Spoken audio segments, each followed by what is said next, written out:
In this video, I'm going to cover a question I've been getting a lot of is we have been seeing where they've been giving us the line work, say, for a basin here. And inside this line work, they give us the elevation, say, of the bottom of the pond, and then they show us that it's a 3-to-1 slope coming up to the top of the basin. So what I did here is I created two basins, and I'm going to show you two ways to do this to elevate the ponds. One of the first ways is you can come in and we can say I want to elevate a line. So I can come in here and I can click on, say, this line string right here. And here I'll give it, say, an elevation, an absolute elevation.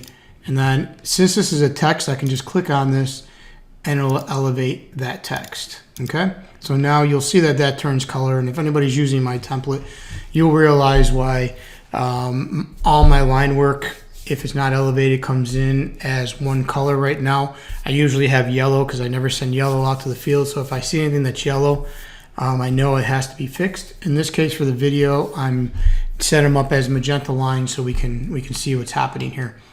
So now we have this one set. But what we need to do is we need to do the 3-on-1 slope over here.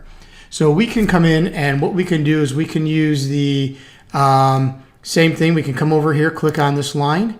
But now what we want to do is right mouse click and say edit. Okay? And now we want to edit this line based upon the 3-on-1 slope off of that. Okay? So here we'll come into vertical, and we'll pull this down, and we'll say offset slope. And now it's going to ask us our reference line. So we can say that this is our reference line right here. And our cross slope is going to be a 3-to-1. Okay, and we can lock it. And the distance along, we'll click right here. And you'll see here that that will put that elevation in for the 3-to-1 slope. Okay, based upon that line. So now if we come in and we look at this in 3D here, what we'll see here is that this is now set to the slope. Okay. Now the problem with this here is let's say that they want to change the elevation on this. So I'm going to come in, and here I'm just going to put on toggle my line marking so we can see what's happening here on this. Okay. Toggle line marking is right up here.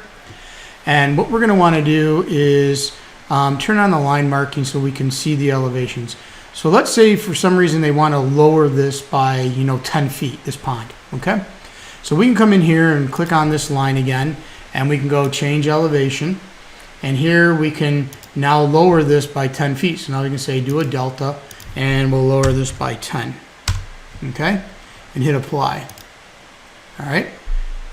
Now what we'll see here is that this elevation here is changed, okay, but this top has stayed the same. This is where you can run into problems, especially if they have a lot of changes or any updates come out.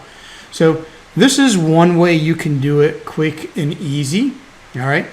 The other way that I like to handle this, if I'm going to do something like this, is what a tool that came out is called Create Vertical Design. So I'm going to click on this Create Vertical Design tool over here. You can click over here. I don't know if you know this, but you can set up hotkeys.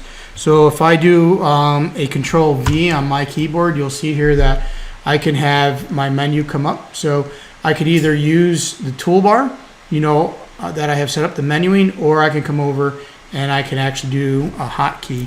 So 90% of the time I run hotkeys. I'm not using my tools. So here we're going to select these two lines. These two lines are what we care about. And here we'll give it a name, and we'll call this pond or basin. In this case, we'll call it pond. Okay, and we'll hit apply. Close this out because I'm not going to do anything else to it. Now with this tool, we have the ability to have it create a surface already. So if I just needed to create a quick surface, or I wanted to check my surfaces, I can also have it do slope arrows so I can see which direction things are going. I can have it create contours. I can do all this stuff at one time, or I can turn everything off and just have it added to my template where it automatically will build it even without this. So until you get used to it, you may want to have the surfaces on. The lines that we picked are these two lines right here. You'll notice they're not locked. If one of them was elevated, we'd have a lock.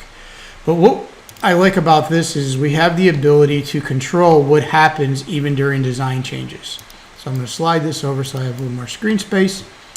Now, we're going to come in and I have a bunch of different options here that I can use. I'm going to say I'm going to go by an elevation first.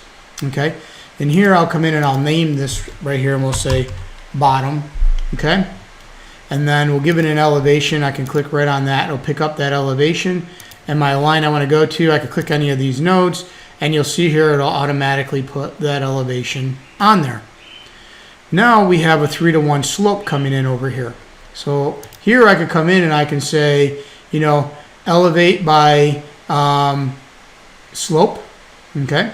So now I'll come in here and my slope is going to be 3-to-1. Okay.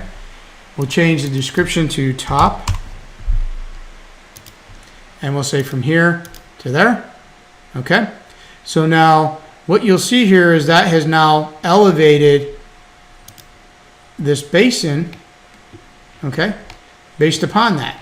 Okay, and you can see here that it has actually created contours and everything for me. So now we have that set up with this. Okay, so let me take this and actually slide that over here. Close this out.